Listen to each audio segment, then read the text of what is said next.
Welcome back, everybody, to another deep dive. Yeah. We always try to bring you guys, Mm-hmm. really insightful stuff Yeah, for your leadership journey. absolutely. And I think today's is really no exception. Yeah, this is a good one. We've got this article called 6 Lessons from Global CEOs. Yeah, And, I mean, come on, we got Bezos in here. we do. We've got Satya Nadella. Yep. We've even got Jacinda Ardern in this article. From Microsoft. And, Yeah, very different leaders. yeah, but there's a lot of common threads. There are.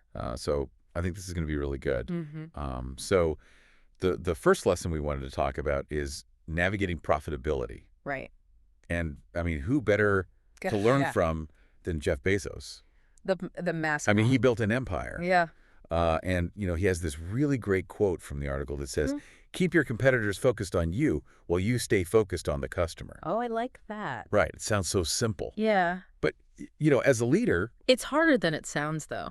it is. Yeah. It's so hard to stay focused Right. on the customer. Yeah. Sometimes, Sure. I know I can get caught up in the day-to-day stuff. Absolutely. Yeah. Yeah, and you know what's interesting about Bezos is Right. he didn't just talk about customer focus. Yeah. He built it into Amazon's DNA. Right. He relentlessly invested profits Yeah. back into the company, Yeah. constantly iterating and improving the customer experience. Totally. It was a long game strategy. Mm-hmm. And, it's a big part of why Amazon is the giant it is today. Right. You wonder if sometimes we as leaders Yeah. get too focused Oh, for sure. on the short-term numbers. Yeah. I remember Completely. leading a product launch, Okay. and I was so focused Yeah. on hitting those initial sales targets Right. that we almost lost sight Sure. of some key customer feedback I bet. until we sort of took a step back. That makes sense. And we were like, whoa, Yeah. we're going down the wrong path here. Yeah, totally. And, Bezos's approach reminds us that, Yeah. building a sustainable, profitable business requires a deep understanding of your customers' needs and a willingness to Yeah. invest in meeting those needs over the long haul. Yeah. I love that point about the long haul. Yeah. So for you listening, Mm-hmm. think about this. Where are you playing the short game Okay. when you should be focusing on the long game? Yeah. Where are you doing that? What investments could you be making today Yeah. that will pay off in terms of customer loyalty Right. and long-term growth? Those are good questions. Now, let's shift gears a little bit Okay. and talk about Satya Nadella Right. and his transformation of Microsoft's culture. So this is interesting. So Nadella brought this idea of empathy Okay. and a growth mindset Yep. to the forefront. And it wasn't just talk. Right. I mean, he actually Right. Walk the walked the walk. Yeah. I remember reading about how he shifted performance reviews Oh, interesting. at Microsoft to focus on collaboration Okay. and learning from failures Yeah. rather than just individual achievements. Yeah. Right. That's a huge shift. It is a huge shift. Yeah. It's like For a company like that. so different than how it used to be. Right. And he recognized, I think, Yeah, I think. that to foster innovation, Mm-hmm. you need to create a culture where people feel safe taking risks Yeah, and learning from their mistakes. absolutely. And empathy is a huge part of that. It is. I mean, it allows you to connect with your team on a human level, totally. to understand their perspectives, Yeah, and to create an environment where everyone feels valued and supported. that's so important. It's not just about being nice. Right. It's about creating a space where people can do their best work. Exactly. And it's about understanding that, Right. your team members are people first, Hmm. employees second. Right. They have lives and challenges outside of work, Right. and those things inevitably For sure. affect their performance. It's funny. Yeah. For years, I thought empathy was a soft skill. Yeah. Something that was nice to have, Right. but not essential. Yeah. And it wasn't until I was leading a team Mm-hmm. through a really difficult period Right. that I realized how wrong I was. I bet. I mean, yeah. I mean, Yeah. Empathy can be a real game changer.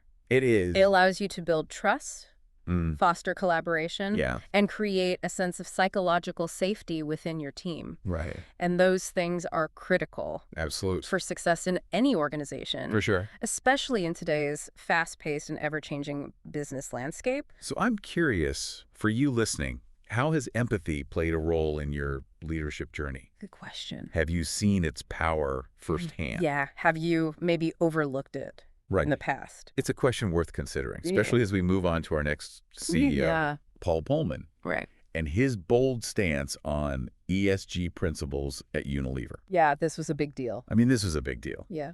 Pullman showed the world that profitability Mm-hmm. and positive social impact Yeah. aren't mutually exclusive. Right. He set these really ambitious sustainability goals Mhm. for Unilever, Mm-hmm. aiming to double the size of the company Wow. while having its environmental footprint. Okay. That's That's pretty ambitious. pretty bold. Yeah, And I'm sure it raised some eyebrows in the boardroom, I bet. you know. But Pullman understood Yeah. that consumers were becoming increasingly conscious Mm-hmm.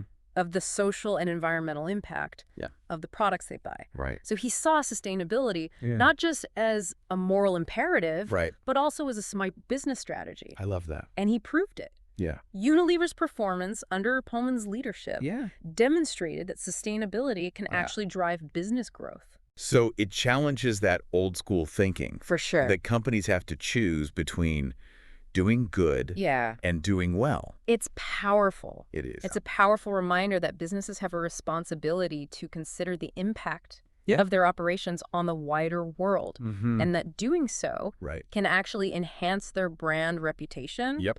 attract top talent, For sure. and ultimately improve their bottom line. Yeah. And I think a lot of leaders struggle with this idea. I think so too. They see ESG Right. as an extra burden, Yeah. something they have to do to appease investors Right. or avoid negative press. Avoid bad PR. But Pullman showed that it can be a real source of competitive advantage. He did. He really reframed the conversation. He did. He showed that purpose-driven leadership Mm-hmm. can be incredibly powerful. It is. And that's a lesson that resonates far beyond Yeah. the consumer goods industry. So for you listening, here's a question. Okay. How can you integrate ESG principles into your leadership approach? That's a great question. What steps can you take, Mm-hmm. even small ones, Yeah. to ensure that your organization is operating Right. in a way that's sustainable and responsible? It's about finding those win-win scenarios where your business goals Yeah. align with the needs of the planet and society. Exactly. Yeah. And, you know, for a slightly different perspective, let's move on to Jacinda Ardern. Okay. She might not be a CEO, you know, in the traditional sense. Right. But her leadership as Prime Minister of New Zealand offers some, like, powerful lessons, Yeah. especially on leading with empathy and kindness. Yeah. She really brought those qualities to the forefront of global leadership, didn't she? She did. I remember watching her response to the Christchurch mosque shootings, Oh, yeah. and just her empathy and genuine care for her people Yeah. were palpable. Mm-hmm. It was a masterclass in leading with heart, Absolutely. even in the face of, immense tragedy. Yeah, and it challenged the traditional view of what leadership looks like, Right. particularly in a crisis. Right. You know, instead of projecting strength and stoicism, Hmm. she allowed herself to be vulnerable, Yeah. to connect with people on a human level. Yeah. And that authenticity resonated deeply. It did. It's funny. For years, I thought leadership was all about projecting confidence, Yeah. even when you didn't feel it. Right. But seeing Ardern lead with such vulnerability Yeah. made me realize that true strength Mm-hmm. comes from being able to connect with people For sure. on an emotional level. Yeah. It's about recognizing that, like, we're all human, you know, that we all experience Mhm. challenges and setbacks. For sure. And as leaders, we don't need to have all the answers. Right. We don't need to pretend to be invincible. Yeah, what we need is to be present, to listen, to show that we care. Yeah. That's how we build trust Mm-hmm. and create a sense of connection. Absolutely. So for you listening, think about this. Okay. How could you bring more empathy and kindness into your leadership style? Yeah, that's a great question. How can you create a space where people feel safe to be vulnerable and authentic? I love that question. A powerful question. Yeah, it is. And it kind of leads us to another leader Okay. who understood the importance of staying ahead of the curve, Indra Nooyi, Okay. the former CEO of PepsiCo. Yeah. She was really laser focused Okay. on the rapidly changing consumer landscape. Right. And she was constantly pushing her team Yeah. to innovate and adapt. Makes sense. She famously said that consumers are changing faster than businesses. And I bet you as an experienced leader, you know exactly what she means. Oh, yeah. Right. The world is moving at warp speed. I mean, it's hard to keep up. Fast. And Nui recognized, I think, that complacency Mm-hmm. is the enemy of progress. Absolutely. And so she implemented her performance with purpose strategy at Mm-hmm. PepsiCo, Yeah. focusing on healthier products, All right. reducing their environmental impact, Yep. and supporting communities. So kind of like a triple bottom line approach. Yeah, it was a bold move. It was. I mean, it challenged the traditional view Right. of a company like PepsiCo. For sure. You know, it's interesting. When I first heard about her strategy, I was skeptical. Yeah. I thought, how can a company that's built on selling sugary drinks Right. be truly committed to health and sustainability? Yeah. I mean, were they just kind of greenwashing? Yeah, but Noe proved me wrong. She did. She really did. Good for her. And I think she understood that to stay competitive, Mm-hmm. businesses need to evolve. Yeah. They need to anticipate and respond Right. to changing consumer preferences and values. I like how you said anticipate. Yeah. It's key. It's like she was playing chess Uh-huh. while everyone else was playing checkers. Yeah. She was thinking several moves ahead, Right. anticipating what consumers would want Yeah. before they even knew it themselves. That's a great analogy. And it's a reminder that as leaders, Mm-hmm. we can't afford to be stuck in the past. No, we need to be constantly looking ahead, scanning the horizon for emerging trends, Right. and thinking about how those trends will impact our organizations. Absolutely. So for you listening, consider this. Okay. What are the biggest trends shaping your industry? Yeah. What are those? And how are you positioning your organization Mm-hmm. to not only survive, but thrive Yeah. in this rapidly changing landscape? That's a crucial question It is. to ask yourself. Now, to round out our list of CEOs, Right. we have Jamie Dimon, Okay. CEO of JP Morgan Chase, Yep. who brings us to the crucial skill of political acumen, Okay. which is especially critical Okay. in highly regulated industries like finance. For sure.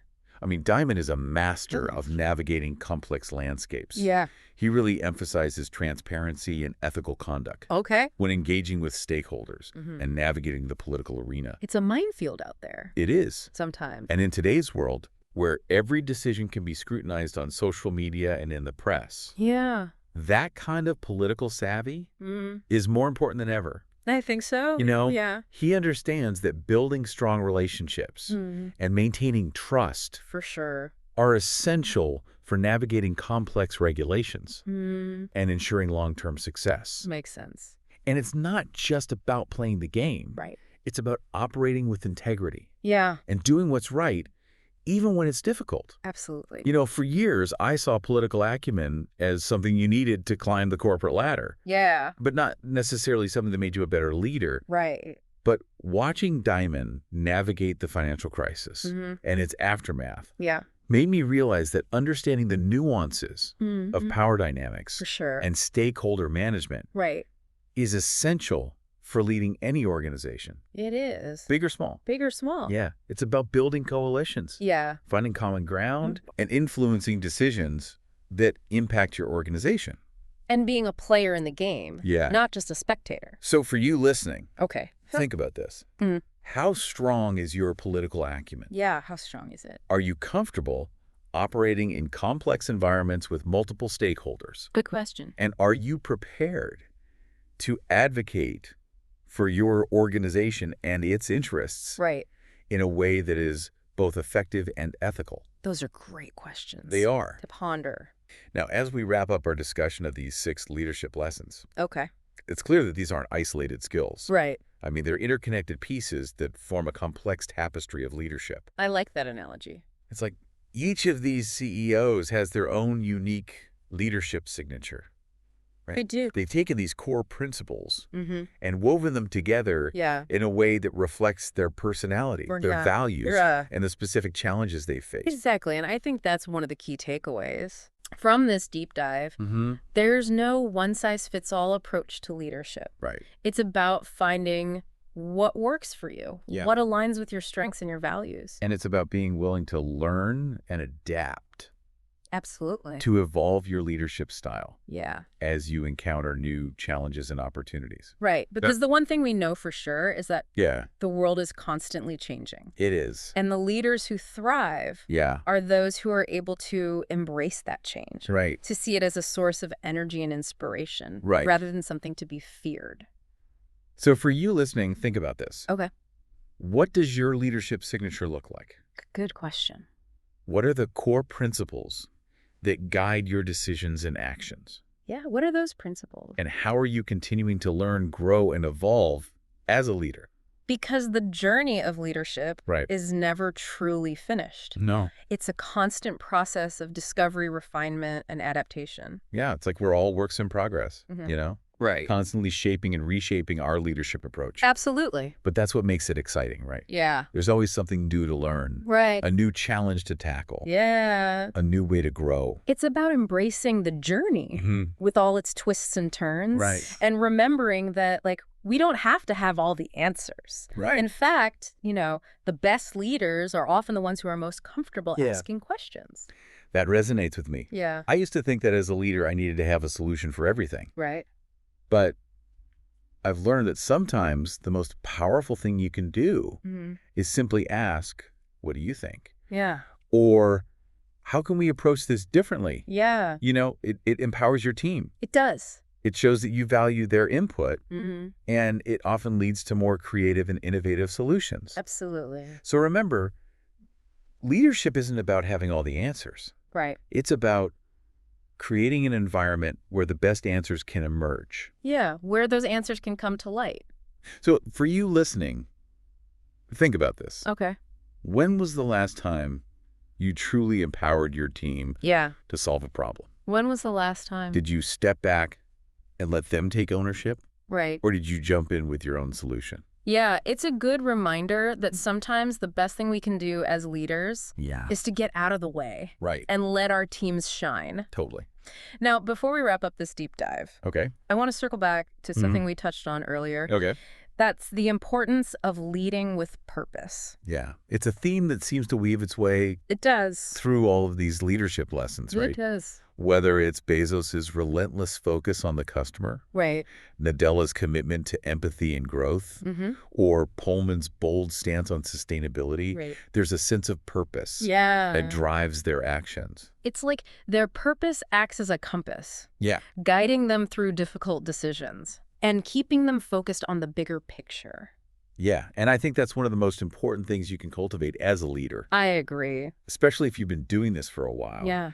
and maybe feeling a bit lost. Right. It's like that saying, if you don't know where you're going, any road will get you there. Yeah. Right. Right. Without a clear sense of purpose, There- it's easy to get pulled in a million different directions Yeah. and lose sight of what truly matters. Exactly. And that's why I believe that defining and articulating your purpose is one of the most powerful things you can do as a leader. It is. Not just a feel-good exercise. Right. It's a strategic imperative It is. because your purpose is what gives your work meaning. Yeah. It's what inspires and motivates your team. Right. And it's what ultimately allows you Yeah. to make a lasting impact on the world. Absolutely. So for you listening, Mm-hmm. I'll leave you with this. Okay. What's your purpose? What is it? Why do you do what you do? Yeah. And how can you ensure that your purpose Mm-hmm. is reflected in your leadership every single day? Yeah, think about it. Write it down Yeah. and share it with your team. Yeah. Because when your purpose is clear, Yeah. your decisions become easier, Right. your actions become more aligned, and your impact becomes more profound. That's a great note to end on. It is. Thanks for joining us on this deep dive Absolutely. into leadership lessons from global CEOs. Yeah, this was fun. We hope you found it insightful and inspiring, Yeah. and that you'll carry these lessons with you as you continue your own leadership journey. Right. Until next time, Yeah. keep learning, keep growing, Keep leading. and keep leading with purpose.